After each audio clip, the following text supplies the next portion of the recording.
Alright, boys, and we are back. So, today's video is going to be how to keep women, right? How to keep women and be more productive as men. I appreciate a lot of you guys asking for another video. I wasn't going to give one until, it was requested, you feel me? So, for who it's for.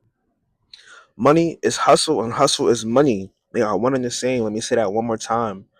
Hustle is money and money is hustle.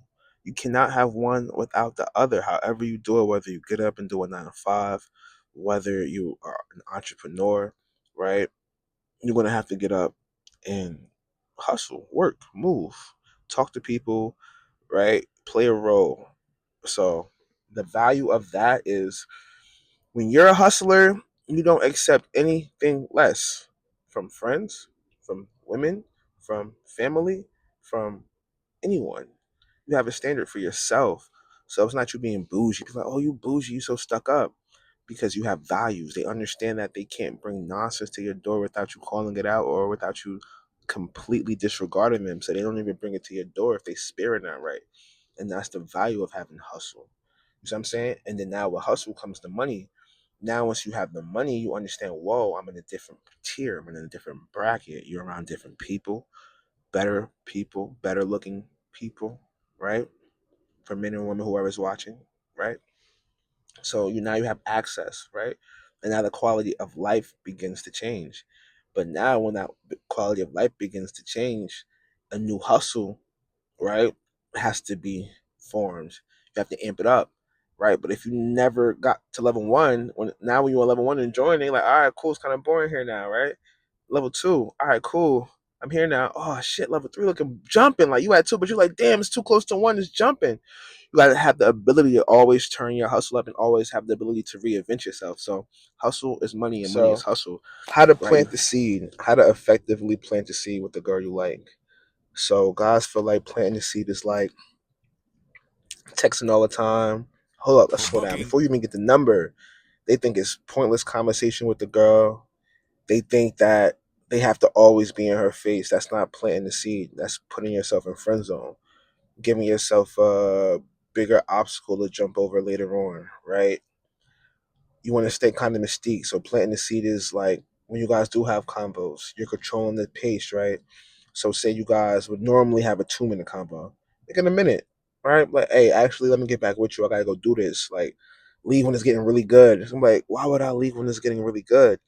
Because the same draw that you have when it's getting really good, it's the same draw she has. So when you pull that away, now when you come back, she's like, oh man, like she's more excited to talk to you. So now when you are busy, you are doing something and you are away, she's like, Dad, like, what's she doing? Like, what he got going on? She's curious about you. This seed has been planted. The whole point of planting the seed essentially is her having the same desire you have. You're planting the seed to ultimately get what you want, but we're not being overbearing. We're not being overcommitted. We're not blowing her phone up. We leave that for the simps, for the guys even trying to get on her radar. And that's why they'll never get on her radar. But those are the ones that pump her head up like an airhead. So you want to effectively plant the seed. Effectively planting the seed makes everything easy for you. You have a submissive woman. You have a girl that's going to do things for you when you need them to. You're not going to have to ask for things. She's going to want to fill in the blanks where she thinks she needs to. Like, you deal with a girl and she's like already doing the thing you wanted her to do, or she goes and buy you a pair of Jordans, or she goes and buys you your favorite food because she's paying attention. And now she's showing you she's invested. Girls don't spend their money unless they are truly invested. Friends, friends, friends. Watch the friends you keep, men, women, and all. Friends are great and an amazing indicator to see where you are at in life. When they say, show me your friends, and I'll tell you the type of man or woman this person is. It's true. When Jay-Z said, we measure money by how many people have money next to you. So you be like, oh, I'm lit, I'm good. Like, yeah, me and my man's, we always driving my car. Yeah, we go to the bar, we do this. Ooh, ooh, ooh, ooh. But your man's, y'all not pulling up and in it together. Y'all not both having motion individually. Like, so that means you just being a narcissist, walking around in this false world of I'm him, when the people around you aren't really challenging themselves to get to your level, and that's not creating comfort for you. You see what I'm saying? Not only that, friends that know you're doing better than them, they plant auto suggestion of hate, right? And doubt, because you can have amazing ideas. Clearly, you're the one with that's more prosperous, right? You're the one that has more drive, right? You've identified that. You may dress better. You may have, tapped into your gifts earlier, right? Because our friends are similar to us anyway. So I'm saying, so that procrastination thing, if you struggle with that, you may have jumped over earlier. You know what I mean? Which could also be a motivation to that friend, but it might take them a little bit longer. But you have to understand where you're going and if that's there for them, right? For some people, you simply do outgrow them, right? But I say that to say that they plant self doubt on you because they don't believe they can do it. So when you tell them an idea, they're gonna shoot that shit down. They don't even know. They don't even get to make their bed up. They don't even get up and take care of the essentials for themselves.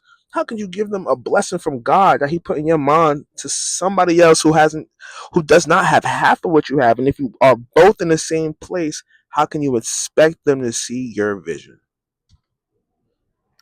Watch the company you keep, watch the friends that you keep. It could be good or bad. So I'm saying sometimes you have a friend and you guys are competing, healthy competition until your lives both change. And that's the motivation that you need to get out of a situation, whether you're in a neighborhood that's considered urban, whether you're in, higher class neighborhoods that's considered higher class or middle class, right? Having that competitor. Steve Jobs had that competitor. Bill Gates had that competitor, and they were childhood friends that pushed them. And they were able to build something monumental. So friends can be great and friends can be bad, but just assess where you are at and if these friends still make sense, because the wrong friends and the wrong people around you can be deadly. Hello, hello, isn't you in love with me?